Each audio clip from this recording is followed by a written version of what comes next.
Hi, this is William from Great Affordable Watches, and today I'm gonna do a comparison between the Orient Mako USA 2 versus the Seiko SKX009. I have a review of both the watches on my channel, and I will leave a card to the reviews up in the top right corner. Okay, let's start with the Orient Mako USA 2. Okay, let's go through some specs first. The movement in this watch is the Orient Cal F6922. It's an automatic movement with hacking and hand winding, and this is Orient's newest movement. And I think they introduced this one with the Mako 2, I think. Don't quote me on this, but it's a very new movement, so we don't really know the reliability of this movement. But from the papers and the specs, it looks very good and very promising. The case size is 41.5 millimeters in diameter. The case thickness is 13 millimeters. And of course the case is made out of stainless steel.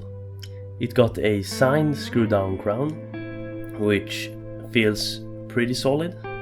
The winding mechanism feels pretty resistant and pretty smooth, not the smoothest I felt, and it's pretty easy to screw back the crown, and it lines up pretty nicely. This version, as we can see, is the white with the white dial with the black bezel and the black shaft ring. I think this model is the best looking out of them all. I think they got a all black and all blue, and they look really nice as well, but I've never had a white dialed diver, so I thought that this looks very good, especially with the black shaft ring around the dial. And I think that it's very nice to see that the markers got a black line around them and the date window as well, and it really adds to the overall feeling and the overall look of the watch. And the hands also got the black bar around it, so that's very nice. The watch is water resistant down to 200 meters. It isn't ISO certified as the Seiko. It is probably enough for swimming, some light diving, and of course showering and all that basic things. I wouldn't really worry about getting this watch wet, but I wouldn't really go for any saturation diving or something like that. The bezel is 120 clicks, and it feels extremely hard to turn. It is very, very hard, and I have heard some people also having the problem. And the pip here doesn't really align to the 12 o'clock, which is a shame. And I saw another review here on YouTube, and he said the exact same thing about the bezel. The pip doesn't really align perfectly to the 12 o'clock, but it's decent, so I don't really complain. But the hard feeling, the stiffness in the rotating bezel here is a bit of a problem, especially if you're going to dive with this watch, so that's a big minus. But maybe it's just my watch, I don't really know. But this is the one I got, so, and it got the problem, so just to keep that in mind. But I'm sure that not all Mako USA 2 got the exact same problem. But I think that the dial is looking really, really good, and we can see that the case here is more of a Submariner, Rolex Submariner looking case than the Seiko here, which got a unique design. So if you like Submariner cases, I think this is a pretty good take on the design, and I think it's pretty interesting to see that there are really no distinct line between the top of the lugs here and the sides. They are floating together, which looks pretty good. And I think the overall finishing on the case is pretty good. The top of the lugs are brushed, as we can see here. The case back is a pretty nicely done Orient logo with some basic text here. If you compare it to the SKX009, this is a pretty boring case back. As we can see here, this is more engraved, and you can really feel it, and I think overall this case back is a lot prettier than this one. But some good things is that it does have sapphire crystal, which is extremely nice, and bracelet got solid end links and feels pretty good, but I'm not a bracelet kind of person, so I switched it to this leather strap with matching colors, so it looks pretty good. Overall, I think that even though I said some bad things about it, I think this is a really solid choice especially for the price.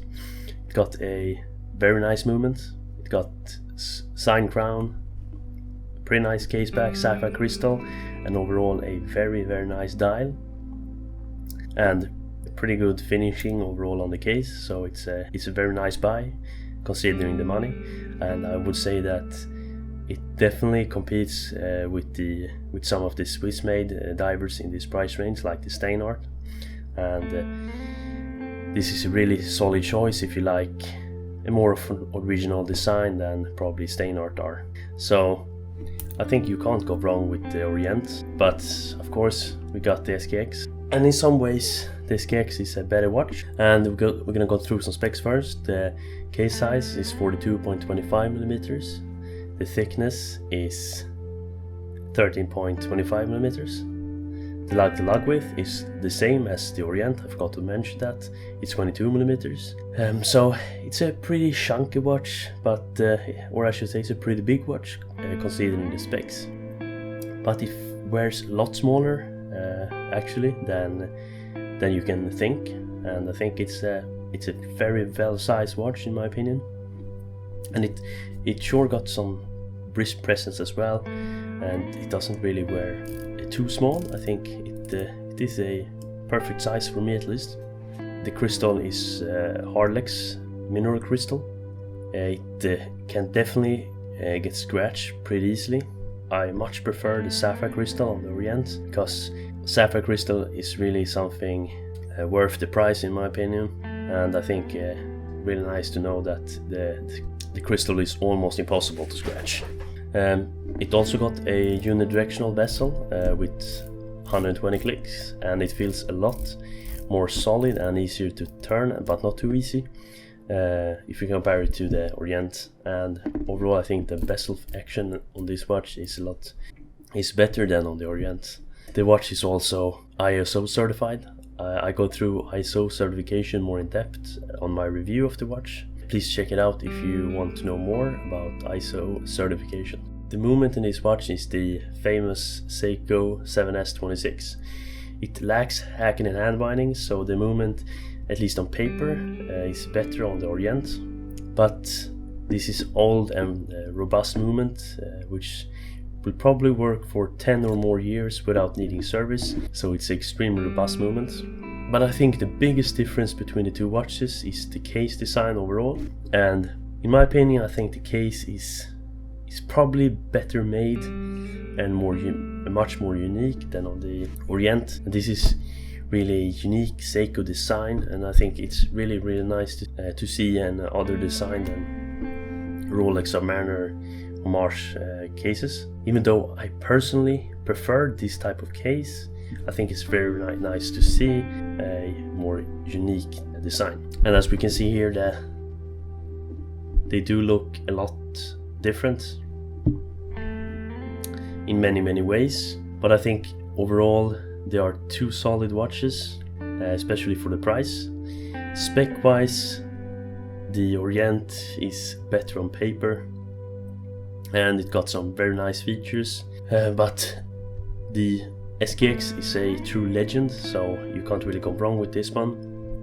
Me personally, I think the Orient is better looking, and I would probably, now when I've owned this watch a couple of times, I would probably buy this one because I think the dial and the overall design really speaks to me more than on this. But if you like the design, this is probably the better choice if you're not too spec focused, because the specs on this one is obviously better in some regards, except for the water resistance maybe, and the build quality and the feeling do have a slight edge for SKX009. Overall, I think no matter which watch you choose to buy, you will be extremely satisfied, and they are both extremely good watches in their own right.